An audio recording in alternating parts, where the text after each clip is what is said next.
3-2. It's as close as the series can get after 5 games. We'll have to decide what happens to Dennis on Thursday. But here's the deal. Canes are really good at home. You win one at home, it's a game 7 in MSG. You just won in MSG, and anything can happen in a game 7. Am I getting ahead of myself by bringing all this up? Maybe. Did the Canes really turn around the series when it became completely unnecessary to look beyond one game and they need to stay locked in?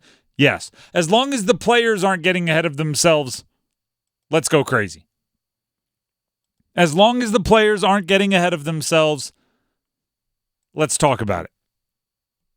They're getting to the point where they can will their way into a better situation. And that's the difference over the last 2 games.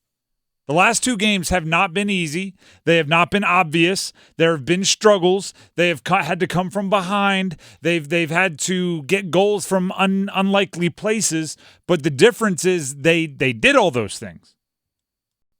They are getting to the point where it seems like they're up against an immovable object, and instead of saying, darn, it doesn't move, they're moving it anyway.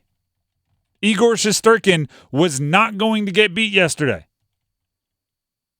Until he got beat a whole bunch of times in the third period. Here's Jordan Staal and the mentality of the Canes going into the third. Yeah, I mean, we didn't hate our game. We were rolling into a power play. We trusted our game, and it ended up paying off. And we lived for fight another day. I don't think there was no one was definitely hanging any heads. We knew we had to have our best period, and we did. And we're gonna have another huge challenge going back home in a couple of days or a few days here. So we're fighting for our lives, and the boys showed up, and it showed. Fighting for their lives. That's what it felt like. Through 2 periods, I was like, this thing's going to end 1-0. Shesterkin is having one of those days. Canes aren't even maximizing their opportunities, whether it be power play or other opportunities that I felt like they were passing up good shots. It just felt like that right up until Jordan Staal dragged it all the way to the other side of the net. And then Kuznetsov, and then Martinook, and then the celebration began, and it felt like it was different.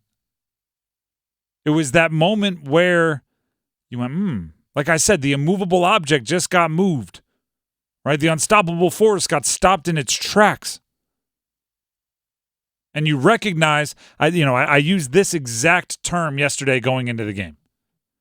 If you win that game, right? I said this yesterday on the show, Monday's show. If the Canes won Monday night, the Rangers would fear them. Right? Because 3-1, you're not fearing yet. 3-2 with a home game coming up, now they're fearing you. Now they're whether you want to believe it, maybe the Rangers are the most arrogant, confident, cocky team on the planet. Guess what else they are? They're thinking about, we don't want to be the team that blows a 3-0 lead. How do you not think that when you lose back-to-back? And now you have to go back on the road.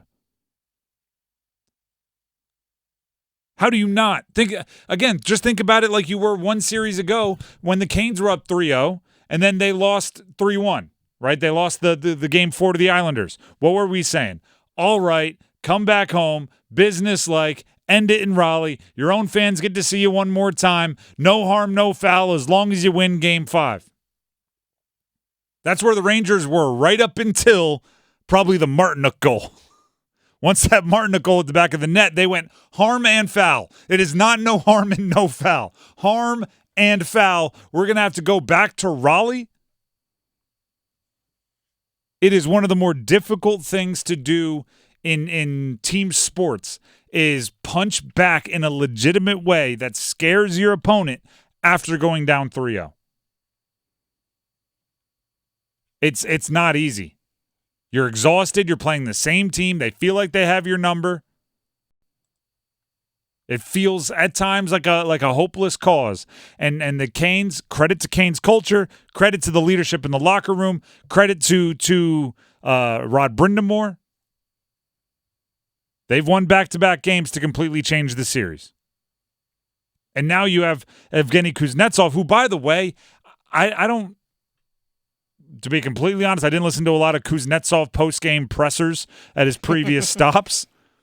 I love his outlook at the end of every game. I don't know if I've seen an athlete put it into perfectly worded, perfectly kind of summed up phrases immediately after a game. He scores the opening goal in the postseason against the Islanders game 1. Immediately after the game, unacceptable. Not good enough. Need to play better.